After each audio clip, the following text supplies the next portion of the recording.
You're watching डरना मना और आज की कहानी है the haunted hotel in Missouri भाग 2।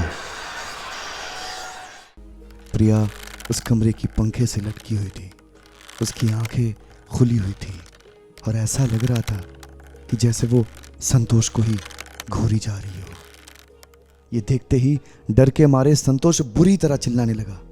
उसकी चीख सुनकर होटल का गार्ड भागते हुए अंदर आया। उस गार्ड की मदद से उन चारों ने प्रिया की बॉडी को उतारी। संतोष की एक दोस्त ने प्रिया की नर्व चेक की और नाम में सर हिलाया। प्रिया दुनिया छोड़कर जा चुकी थी। उन चारों ने प्रिया की बॉडी को उठाई और उस कमरे से बाहर जाने लगे, लेकिन अचानक उस कमरे का दरवाज़ा भी जाम पड़ गया। संतोष पास में खड़ा गार्ड की तरफ मुड़ा। उसे उम्मीद थी कि वो गार्ड उसे बाहर जाने के लिए मदद ज़रूर करेगा, लेकिन उसने जो देखा वो देखते ही उसके पैरों तले ज़मीन खिसक गया। उस गार्ड की आंखें लाल पड़ गई थी और उसकी गर्दन धीरे धीरे टेढ़ी होने लगी।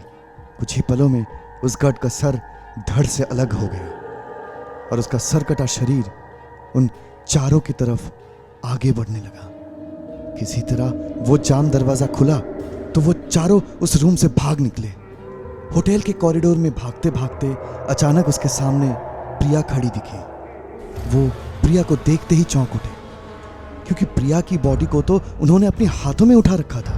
उन्हें समझ नहीं आ रहा था कि वो क्या करें। एक तरफ प्रिया की जैसी हूबहू दिखने वाली एक लड़की धीरे धीरे उनके तरफ बढ़ रही थी, तो कॉरिडोर के दूसरी तरफ उस गार्ड की सरकटे शरीर उन्हीं की ओर आ रहा था। संतोष ने दिमाग लगाया और अपनी जेब में पड़ी लाइटर को उस लड़की की तरफ फेंका, जो कि प्रिया की तरह दिख रही थी। देखते ही देखते वो लाइटर उस लड़की के आर पार हो गया और तभी उस लड़की की रूप अचानक बदल गया। अब उनके सामने प्रिया नहीं बल्कि उसी अंग्रेज वीडो की आत्मा थी, जिसके किस्से उन्होंने पहले से सुने हुए थे। उसका भयानक रूप देखकर उन चारों की हालत खराब हो गई। वो चारों कुछ सोच पाते उससे पहले ही वो औरत उनके सामने आकर खड़ी हो गई और वो धीरे धीरे उनकी लंबी हाथ उनकी ओर फैलाना शुरू कर दिया। तभी उनके एक दोस्त को दिखा एक कमरा खुला हुआ है। वो चारों जल्दी से उस कमरे की तरफ भागे। संतोष और उसके दो दोस्त कमरे के अंदर चले गए, लेकिन प्रिया और रवि उस औरत की चपेट में आ गए। संतोष और उसके बाकी दोस्तों ने उनको बचाने की पूरी कोशिश की, लेकिन वो कुछ नहीं कर पाए। अब बस वो किसी तरह अपनी जान बचा ले, उनके दिमाग में बस यही चल रहा था।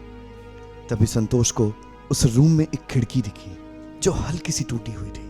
उन तीनों ने मिलकर वो खिड़की तोड़ी और बाहर जंगल की तरफ भागे। किसी तरह उन्हें अपनी गाड़ी मिली और वो जल्दी से उसे स्टार्ट करके उस होटल हैवॉक से सीधा पुलिस स्टेशन गए। पुलिस वालों ने तो पहले देर रात वहां जाने में मना कर दिया, लेकिन उन तीनों की हालत देखकर वो मान गए। जब पुलिस वहां पहुंची तो वहां उन्हें प्रिया और रवि की बॉडी मिली। ताज्जुब से रवि और प्रिया उन दोनों की सांसें चल रही थी। उन्हें जल्दी से हॉस्पिटल ले जाया गया। पुलिस ने उस होटल में अच्छी तरह छानबीन की, लेकिन उन्हें कोई औरत नहीं मिली और ना ही उस गार्ड का कोई नामो निशान। और संतोष, जो कि पुलिस के साथ ही एक कोने में डरा हुआ खड़ा था, उसे होटल की एक रूम की खिड़की से वो विधवा चुड़ैल और वो सरकटा गार्ड दोनों ही दिख रहे थे। वो चुड़ैल भी संतोष को ही घूर रही थी, पर संतोष ने किसी से कुछ नहीं बोला और वो लोग वहां से हमेशा हमेशा के लिए निकल गए। आज की तारीख में संतोष और उसकी चारों दोस्त सही सलामत हैं। संतोष अभी यूएसए में काम करता है, लेकिन उस इंसिडेंट के बाद से वो कभी इंडिया वापस नहीं आया। लेकिन संतोष और उसकी चारों दोस्त जब भी उस रात को याद करते हैं तो उनकी रूह कांप उठती है। तो ये था आज की कहानी दोस्तों। कमेंट सेक्शन में हमें ज़रूर बताइएगा कैसी लगी आपको ये कहानी। और जैसे कि हर वीडियो में मैं बोलता हूँ, अगर आप नए हैं इस चैनल में तो एक सब्सक्राइब ज़रूर कर दीजिएगा। मैं हूं आपका दोस्त सौरभ एंड यू वाचिंग डरना मना है। फिर मिलते हैं नेक्स्ट वीडियो में कुछ ऐसे ही हॉरर, सस्पेंस और मिस्ट्री स्टोरी के साथ।